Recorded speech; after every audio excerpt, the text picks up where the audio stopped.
Operation కగార్‌లో భాగంగా కేంద్ర ప్రభుత్వం ఏదైతే మావోయిస్టుల మీద తన దాడిని, వ్యూహాలను కొనసాగిస్తూ ఉందో, దానిలో భాగంగానే 27 మంది మావోయిస్టులను చంపి ప్రభుత్వమే మూకుమ్మడిగా ఒకేసారి దహన సంస్కారాలు చేసింది. ఆ డెడ్ బాడీలను కనీసం ఆ కుటుంబీకులకు ఇవ్వకుండా, తల్లిదండ్రులకు ఇవ్వకుండా, ఆ భార్య పిల్లలకు చూపెట్టకుండా ప్రభుత్వమే ఆ దహన క్రియలను మూకుమ్మడి దహన క్రియలు చేసింది. దానికి సంబంధించి తల్లిదండ్రులు, వాళ్ళ కుటుంబ సభ్యులు, మావోయిస్టుల కుటుంబ సభ్యులు అందరూ కూడా కన్నీళ్లు పెట్టుకుంటూ కనీసం కరచూపు చూసుకునే అవకాశం కూడా లేదా అని చెప్పేసి బాధపడుతూ ఉన్నారు.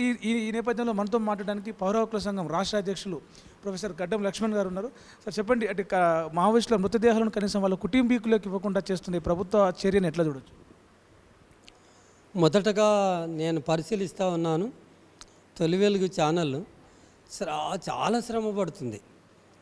ఈ ఆపరేషన్ కగార్ దగ్గర నుంచి, ఆపరేషన్ కర్రెగుట్ట వైనం నుంచి, ఈ మొన్నటి మే 21 ఎన్కౌంటర్ నుంచి, ఆ తర్వాత 26 నాడు ఖననం చేసిన వైనం నుంచి మొత్తం మీ ద్వారా సమాజానికి చేరవేస్తున్నందుకు మీకు పౌర హక్కుల ఉద్యమ అభివందనాలు తెలియజేస్తూ ఉన్నాం.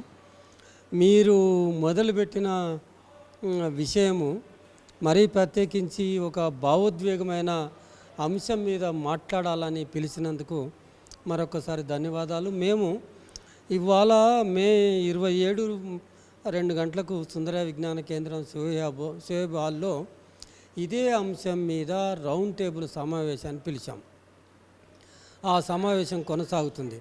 అన్ని వామపక్ష పార్టీలను, విప్లవ పార్టీలను, ప్రజా సంఘాలను, మేధావులను, న్యాయమూర్తులను కూడా ఆహ్వానించి మాట్లాడిస్తున్నాం.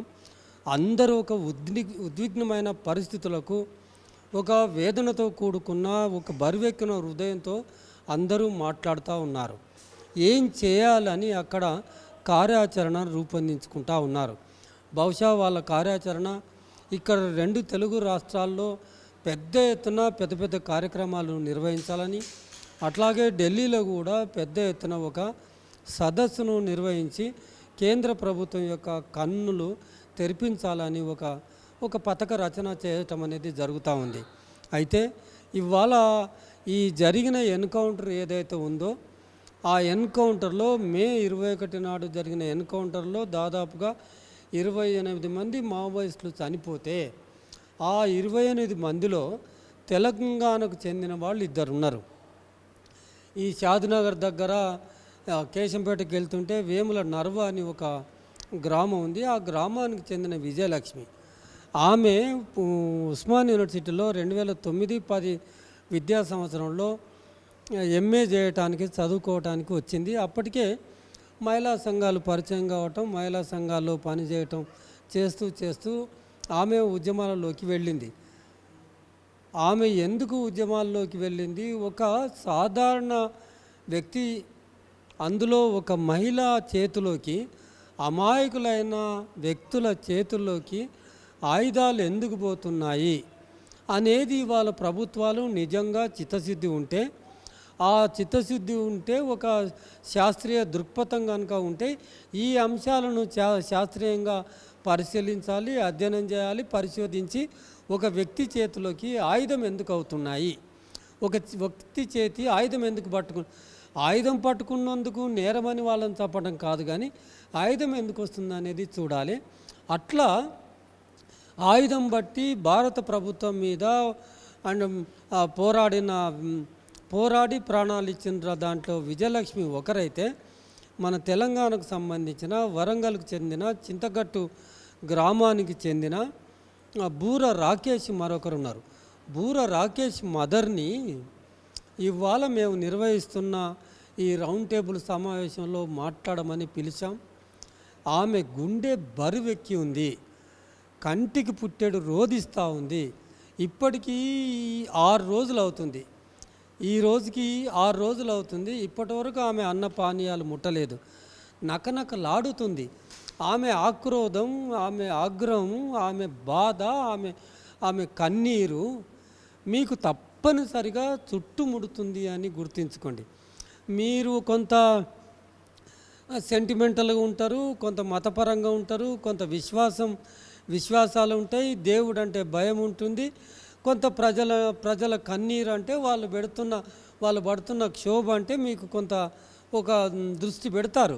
నిత్యము మతము దేవుడు సనాతన ధర్మం అని చెప్పే కేంద్ర ప్రభుత్వంలోని బీజేపీ పార్టీ ఏదైతే ఉందో ఆ బీజేపీ ప్రభుత్వం ఈరోజు కనీసం మృతదేహాలకు చివరి అంత్యక్రియలు కూడా చేసుకొనివ్వకుండా, చివరి చూపు చూసుకొనివ్వకుండా ఆ కుటుంబ సభ్యులకు, ఆ తల్లిదండ్రులకు, ఆ భార్య పిల్లలకు ఆ మావోయిస్టుల మృతదేహాలను ఇవ్వకపోవడాన్ని మీరు ఎట్లా చెప్తారు?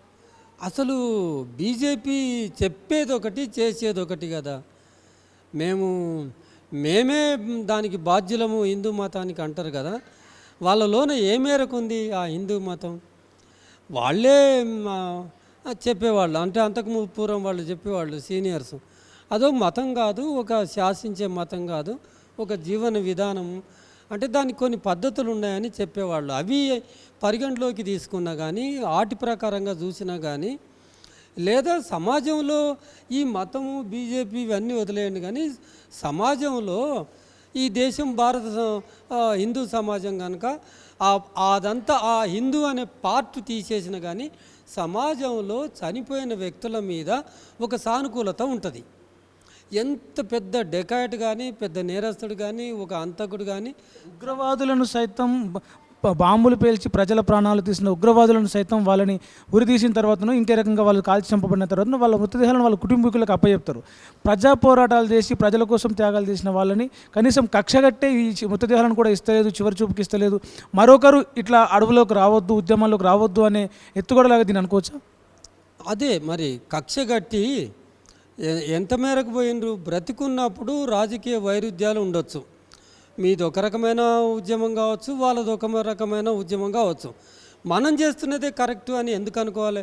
చాలామంది మేధావులు ఏం మాట్లాడుతున్నారు, పోలీస్ అధికారులు బీజేపీకి అనుకూలంగా ఉండే మేధావులు ఏం మాట్లాడుతున్నారంటే ప్రజాస్వామ్యంలోకి వచ్చి మీరు ఆ మార్పు తీసుకురావచ్చు కదా అంటున్నారు. ఏ ప్రజాస్వామ్యంలోకి వచ్చి మార్పు తీసుకురావాలి? ఈ మార్పు తేవాలా? ఆ కరోనా టైంలో 700 టైమ్స్ పెరిగిపోయింది ఆస్తులు. ఈ దేశంలో ధనవంతులే ధనవంతులు అవుతున్నారు, పేదవాళ్ళు అవుతున్నారు. ఎక్కడ ఈ ప్రజాస్వామిక వ్యవస్థలో వచ్చి చేస్తారు? ఈ ప్రజాస్వామిక పద్ధతిలో ప్రజల సమస్యలు తీరవు అని రూఢి అయిన తర్వాతనే ఈ ప్రజల సమస్యలు ప్రత్యక్ష సాయుధ పోరాటం ద్వారా మాత్రమే. అంటే మనం చెప్తున్న నిరాయుధము, గాంధేయ మార్గం, ప్రజాస్వామ్య మార్గం ఒక్కటే వర్కౌట్ అవుతుంది అని కాదు. ప్రజాస్వామ్యం భయంకరంగా వైఫల్యం చెందింది. ప్రజాస్వామ్యము, రాజ్యాంగం పూర్తిగా దాన్ని బేఖాతరు చేస్తున్నాం. రాజ్యాంగం అని మీరు అన్నారు కాబట్టి రాజ్యాంగంలో పౌర హక్కుల్లో చట్టాల్లో ఏముంది? అసలు ప్రభుత్వానికి వ్యతిరేకంగా పోరాడే వారిని చంపి వాళ్ళను మృతదేహాలను కూడా ఇవ్వద్దు అనేది ఏమన్నా ఉందా? అసలు దాన్ని ఎట్లా రాజ్యాంగంలో చట్టంలో ఉందా నేను అడుగుతున్నాను మిమ్మల్ని. ఆర్టికల్ 21 ఏం చెప్తుందంటే నీకు బ్రతికున్నప్పుడు ఏవైతే ఫండమెంటల్ రైట్స్ ఉంటాయో అదే ఆర్టికల్ 21 చనిపోయిన తర్వాత శవంగా మారిన తర్వాత కూడా హక్కులు ఉంటాయని సుప్రీంకోర్టు తీర్పు చెప్పి ఉంది. కనుక ఒక శవాన్ని గౌరవంగా అంత్యక్రియలు చేసే సాంప్రదాయంగా తీసుకుంటే సాంప్రదాయము, ఆచారంగా తీసుకుంటే ఆచారము, మనం శవాన్ని గౌరవించుకోవడం అనేది, లేదా చట్టపరంగా రాజ్యాంగపరంగా తీసుకుంటే ఆర్టికల్ 21 ఆ శవాలకు కూడా హక్కులు ఉంటాయని స్పష్టంగా చెప్పిన పరిస్థితి. మీరేం చేస్తున్నారు? కుటుంబీకులకు అప్పచెప్పకుండా ప్రపంచంలో ఎక్కడ కూడా ఇలాంటి వైనాలు లేవు. భారతదేశంలో 1970s నుంచి ఎక్స్ట్రీమ్ లెఫ్ట్ వింగ్ పోరాటాలు ఉన్నాయి. ఏ పోరాటంలో ఎక్కడ ఎన్కౌంటర్ అయినా శవాలను అప్పచెప్పేవాళ్ళు కుటుంబీకులకు. అంటే నీకు శాంతి భద్రతల సమస్య వస్తుంది అనుకుంటే, శాంతి భద్రతల సమస్య వస్తుంది అనుకుంటే ఆ ర్యాలీలో వేలాది లక్షలాది మంది పాల్గొనే విధంగా ప్రధానమంత్రులు చనిపోతే ర్యాలీలు జరిగినాయి, మంత్రులు చనిపోతే ర్యాలీలు జరిగినాయి. ఆ తర్వాత మావోయిస్టు పార్టీ రాష్ట్ర కమిటీ కార్యదర్శులు చనిపోతే కూడా ర్యాలీలు జరిగినాయి కదా. శాంతి భద్రతలు కనుక సమస్య తలెత్తుతుంది అనుకుంటే మీ వైఫల్యం ఎంత? మీరు భయపడుతున్నారు కదా. మీ దగ్గర పోలీస్ ఫోర్స్ లేదా? మీ దగ్గర ఆ మిలిటరీ ఫోర్స్ లేదా? ఇప్పటికే మా మృతదేహాల సామూహిక ఖననం జరిగిపోయింది. వాళ్ళ కుటుంబీకులు కన్నీళ్లు పెట్టుకుంటా ఉన్నారు. మీరు అంటే ఏం డిమాండ్ చేస్తూ ఉన్నారు? ఇప్పటికైనా పౌర హక్కుల సంఘం నుంచి కావచ్చు, అమరవీరుల కుటుంబ సభ్యుల నుంచి అయినా కావచ్చు, చట్టపరంగానైనా కావచ్చు, సమాజం పరంగా మీరు ఏం డిమాండ్ చేస్తూ ఉన్నారు? ఏం కోరుతూ ఉన్నారు? కేంద్ర ప్రభుత్వానైనా రాష్ట్ర ప్రభుత్వానైనా? ఈ బీజేపీ ప్రభుత్వం విషపూరితమైంది. క్రూరంగా తయారవుతుంది. రాను రాను ప్రజాస్వామిక వ్యవస్థ పరిణతి చెందాలి. ప్రజాస్వామిక వ్యవస్థ పరిణతి చెందే విధంగా పాలకులు పనిచేయాలి. అట్లా కాకుండా వాళ్ళు విషపూరితమైనరు కనుక మీరు శవాలను కాల్చేశారు, మరి రెండో రోజో మూడో రోజే కాల్చేయాలి కదా. ఇప్పుడు ఇస్తాం అప్పుడు ఇస్తామని వాళ్ళను నానా హింసకు గురి చేశారు. దేశం కాని దేశం, భాష రాదు, వాళ్ళ భాష కాదు, వాళ్ళ దేశం కాదు, వాళ్ళు పట్టించుకునే నాదులు లేడు, వాళ్ళని అంత హింస పెట్టి రేపిస్తాం ఎల్లుండిస్తామని.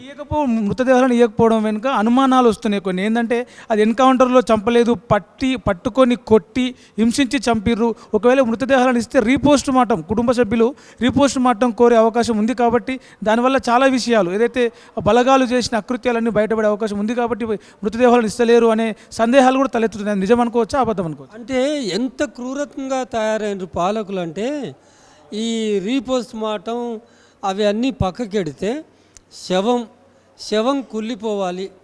అరే శవం అన్నప్పుడు ఇంత కనికరం లేదండి. శవం కుళ్ళిపోవాలి, దుర్వాసన రావాలి, పురుగులు పట్టాలి, అప్పుడు మాత్రమే దాన్ని డిస్పోజ్ చేయాలి, అంతవరకు మా దగ్గరే ఉంటుంది అని హాస్పిటల్లో ఆ శవాన్ని పడేసి పురుగులు పట్టేటట్టుగా. ఇక్కడ వాళ్ళ కుటుంబీకులను పోలీస్ స్టేషన్లో బంధించి, ఒకవైపు వాళ్ళను బంధించి అంటే పోలీస్ స్టేషన్లో కూర్చోబెట్టి వాళ్ళకేమీ తెలియజేయకుండా శవాలను తీసుకెళ్ళి వీళ్ళే స్వయంగా దానం చేసిండ్రు. వాళ్ళు దానం చేసినట్టే వాళ్ళు చేసుడు కాదు.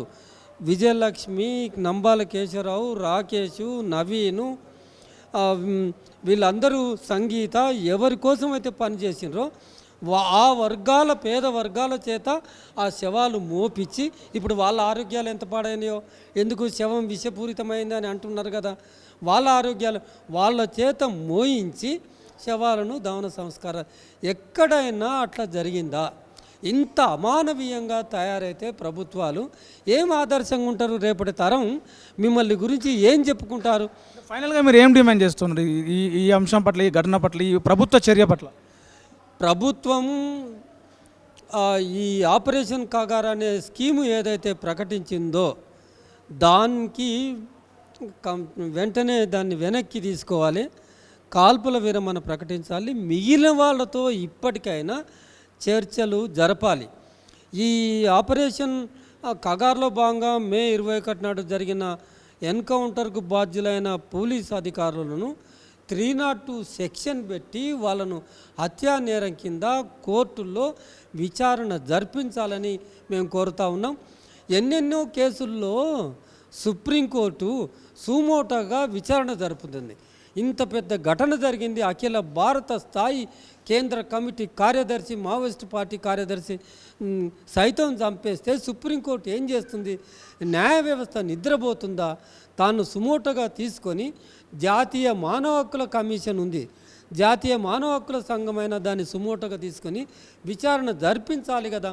ప్రజాస్వామ్యం ఈ దేశంలో బతికి ఉందని ఆ కాన్స్టిట్యూషనల్ బాడీస్ అయిన అవైనా స్వయం ప్రతిపత్తి గల సంస్థలైనా స్వతంత్రంగా పనిచేసి ఆ వాస్తవాలు ఏదో తీసుకొచ్చి నేరం చేసిన వాళ్ళను శిక్షించేటట్టుగా చేస్తే అప్పుడు ఈ సమాజం ఈ ఇన్స్టిట్యూషన్స్ పైన నమ్మకం కుదురుతుంది.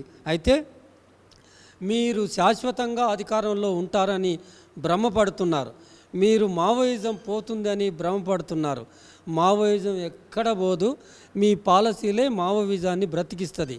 మీరు చేస్తున్న ఈ కర్కశమైన శవాలను దహనం చేశారు కదా, మీ ప్రభుత్వాన్ని 2029లో ప్రజలు అంతిమంగా దహనం చేస్తారని గుర్తుపెట్టుకోండి. ఏదైతే బీజేపీ ప్రభుత్వం, కేంద్రంలోని బీజేపీ ప్రభుత్వం కనీసం మావోయిస్టులను చివరి అంత్యక్రియలు కూడా చేసుకొనివ్వకుండా, వాళ్ళ కుటుంబీకులకు అవకాశం ఇవ్వకుండా సామూహిక ఖననం చేసిన అంశాన్ని పౌర హక్కుల సంఘం తీవ్రంగా ఖండిస్తూ ఉంది. ఇప్పటికైనా న్యాయస్థానాలు ఈ విషయం పట్ల స్పందించి కేసును సుమోటోగా తీసుకొని కేంద్ర ప్రభుత్వాన్ని హెచ్చరించి, లేదంటే ఈ విషయం పట్ల కొంత అప్రమత్తం చేయాల్సిన అవసరం ఎంతైనా ఉంది. దీనికి సంబంధించి వెంటనే న్యాయస్థానాలు కల్పించుకోకపోతే పౌరులు తిరగబడతారని చెప్పేసి ప్రొఫెసర్ గడ్డం లక్ష్మణ్ అయితే చెప్తా ఉన్నారు. కెమెరామెన్ సతీష్తో ప్రవీణ్ శంకర్, తొలి వెలుగు, హైదరాబాద్. ప్రపంచంలో ఏ మూల ఏ క్షణం ఏం జరుగుతుందో వేగంగా తెలుసుకోవడానికి తొలి వెలుగు వాట్సాప్ ఛానల్ని ఫాలో చేయండి.